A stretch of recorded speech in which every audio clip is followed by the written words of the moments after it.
Ya pemirsa, kita balik lagi masih bersama saya Armian Nasri dan pasti juga masih bersama Nasyani Elisia. Nah, ini juga mahasiswa berprestasi dari Universitas Muda Indonesia yang pasti juga ini lagi mempersiapkan diri juga ya. Nah, tapi juga untuk tingkat selanjutnya di tingkat nasional di Pilmapres atau juga lomba pemilihan mahasiswa berprestasi 2025 ya. Nah, ini juga tema yang sangat menarik sekali ya, yang pasti juga diangkat oleh Nasya sendiri ya. Itu tentang navigating di AI revolution ya, atau juga penerapannya, terus juga bagaimana bisa bisa mempersiapkan para mahasiswa ya, dan juga orang-orang yang tentunya juga untuk dunia kerja nantinya ya, Nasya ya. Oke, nah kita mulai dari bahasa Inggris dulu nih, Nasya ya.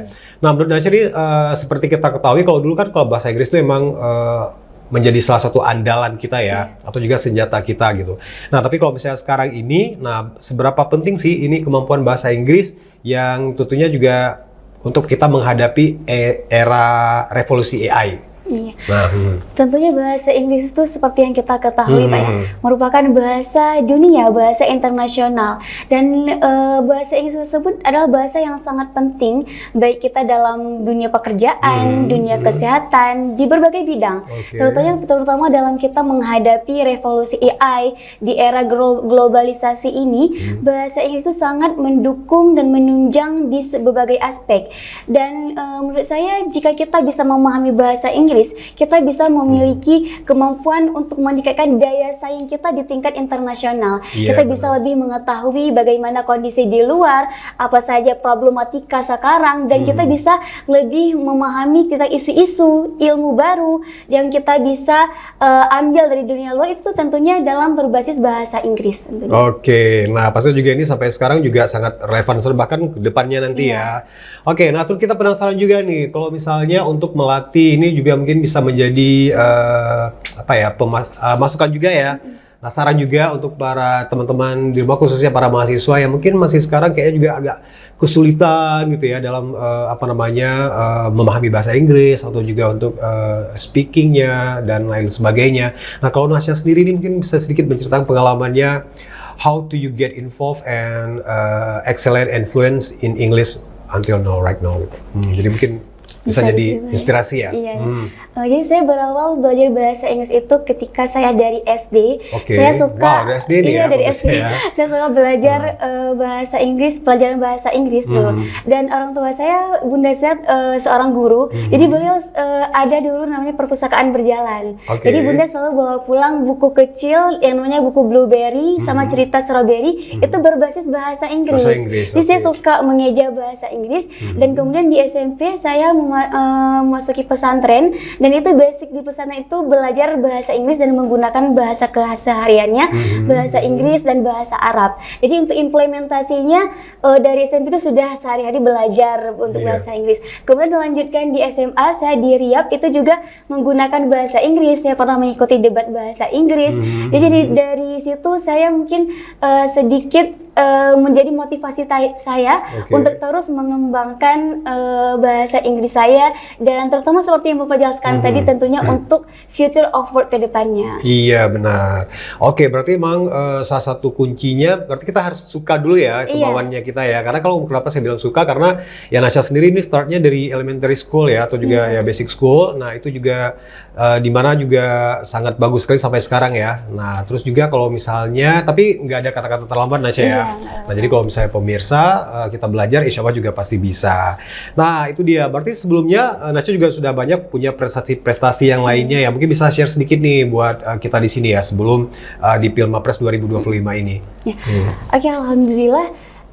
Saya pernah ada beberapa prestasi yang saya dapatin, seperti saya pernah mengikuti program mobility di Thailand, dan saya alhamdulillah aktif di sana, sehingga saya mendapatkan julukan The Most Active Student dari KPRU University, dan saya juga pernah mendapatkan wisudawati terbaik di SMA sebelumnya. Saya juga pernah mengikuti berbagai perlombaan di bidang puisi. Saya pernah juga mendapat kejuaraan di bidang puisi, berpidato, dan di non akademik saya juga suka dalam hal riset penelitian.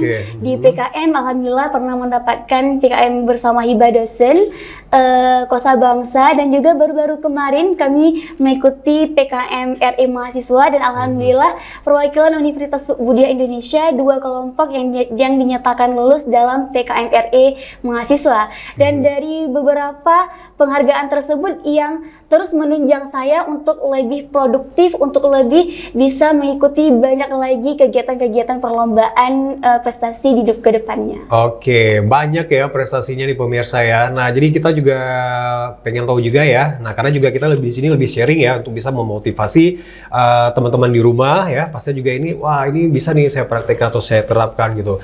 Nah, seperti kita ketahui kalau seorang kehidupan mahasiswa atau juga student life itu kan kayak juga emang so get busy every day gitu ya. Nah, jadi apalagi juga di usia-usia teenager seperti Nasya ini ya. Nah, jadi itu pasti di antara banyaknya prestasi-prestasi, terus juga kalau juga di kuliah di farmasi yang kayak juga notabene-nya itu mostly juga di lab gitu ya. Pelajarannya juga bisa dibilang ya susah-susah menghafal ya kan. Nah, jadi itu nggak boleh salah, sama juga dengan kedokteran juga itu.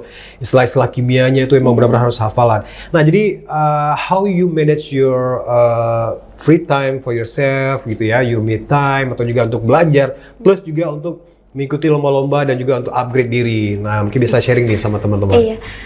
Udah benar sekali ya seperti Bapak bilang. Tentunya kuliah di farmasi merupakan satu hal yang ya memang kita nggak boleh asal-asal, karena kita yang menghafal nama obat langsung berhubungan dengan masyarakat.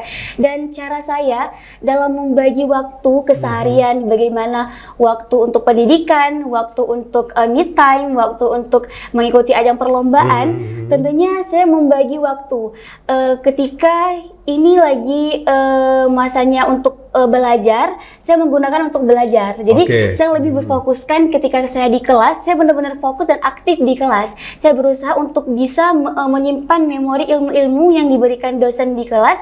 Jadi saya betul-betul fokus di kelas, dan keluar dari kelas saya juga mengikuti organisasi. Nah, jadi di waktu organisasi saya fokus pada organisasi. Dan ketika saya sedang memasuki laboratorium, saya berfokus di laboratorium. Jadi misalnya saya membagi waktu, setiap tempatnya ada